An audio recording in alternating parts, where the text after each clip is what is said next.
Hey everybody, this is a lap around Homestead-Miami Speedway in the trucks. This is also going to be a setup to show what the setup is that I use to run this.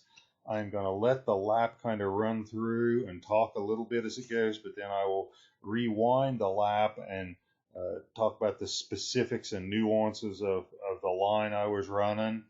And then finally I will show the setup and talk about some specifics on the setup. So let's start the lap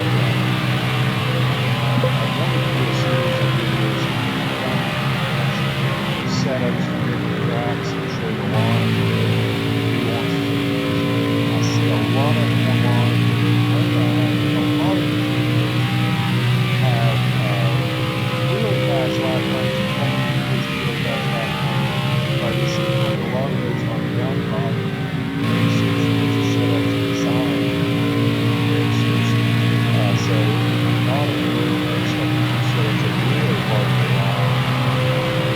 The other thing that I find is those setups, and sometimes I'm going to pause it here because that lap is over. Those setups also tend to burn the tires off really quick. So the setups I have, I think, are more for your maybe below average to pretty good racers. Uh, they're easy to drive, in other words, that you don't have to be an elite racer to be able to drive it and put out a pretty decent lap time. They also are designed to last the entire fuel run. So you get the end of the fuel run, you'll still have some rubber left on the tires. So this lap was a 32.991. I think my best is a 32.770. So I consider this a respectable lap. So let me go back and rewind this and critique it a little bit.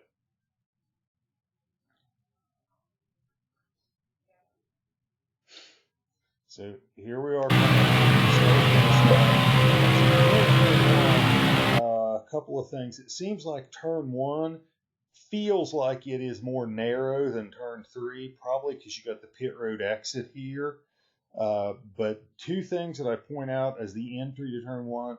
One is I call it a late entry. It seems like it is easy to start turning the truck too early and you wind up clear down on the apron.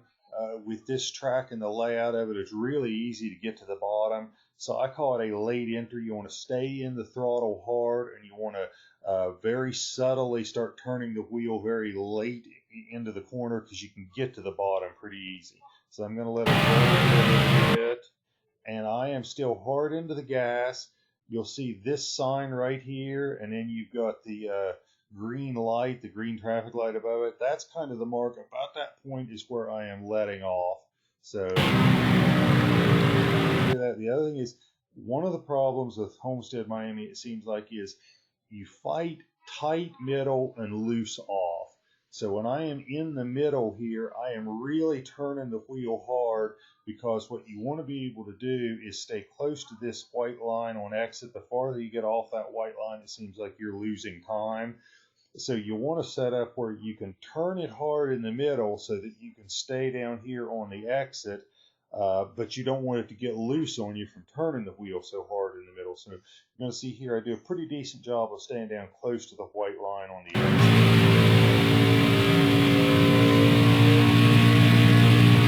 I haven't got it up here.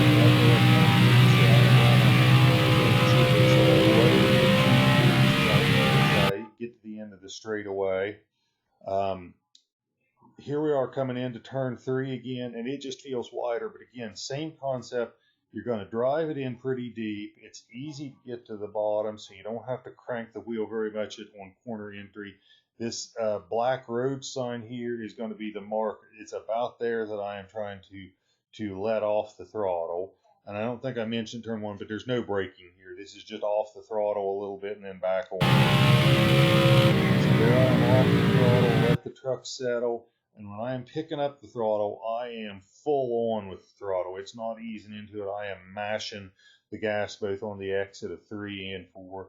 And again, you want to stay as close to the white line on exit as you can because that's going to save time as well.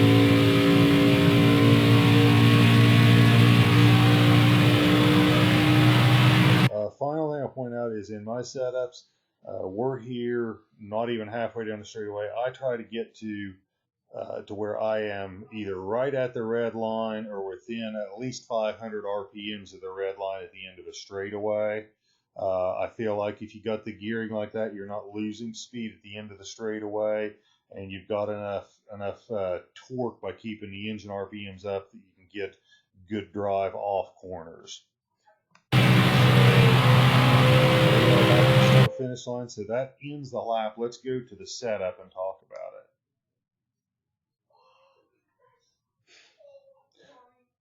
it. Okay, so here is the setup. Things that I would point out in this setup is you're going to see I am all over the place here on bump and rebound settings. You can do a lot with the bump and rebound settings to adjust for tight and loose conditions in specific parts of the corner. So there's a ton of adjustments to do if you're just tight or just loose, but if you're trying to deal with tight or loose in the entry or in the middle or in the exit, you can do a lot with the bump and rebound settings to adjust for problems in a specific part of the corner, and I've got separate videos up about dealing with tight and loose conditions and how to adjust for that, and specifically how to adjust for it if it's in a given part of the corner, not just throughout the corner.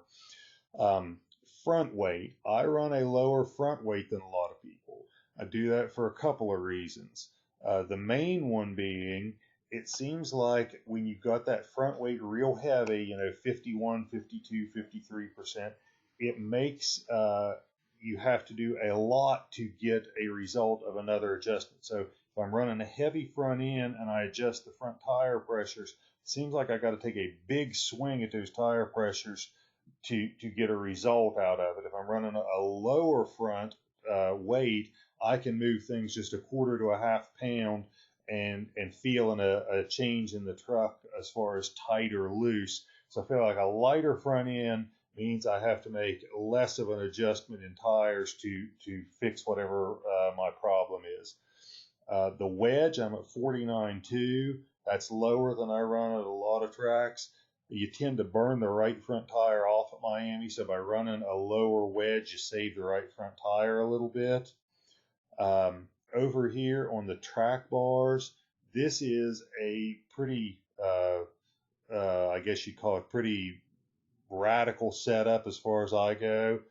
Having the track bars an 1.5 inch difference and having the right one up as far as 12, that's not typically of what I've got on 1.5 tracks, but it seems to work well with the uniqueness of the Miami Speedway. So those are some of the things that are, I guess, a little bit unique to this setup. I hope you guys enjoyed the video. I hope you learned something from it, either from the setup or from the line. If you found it helpful at all, do me a huge favor, like the video and subscribe to the channel. If there is any other track setups or laps you'd like to see at other tracks, please let me know in the comments. I'd be happy to put up a video for you. And thanks for watching.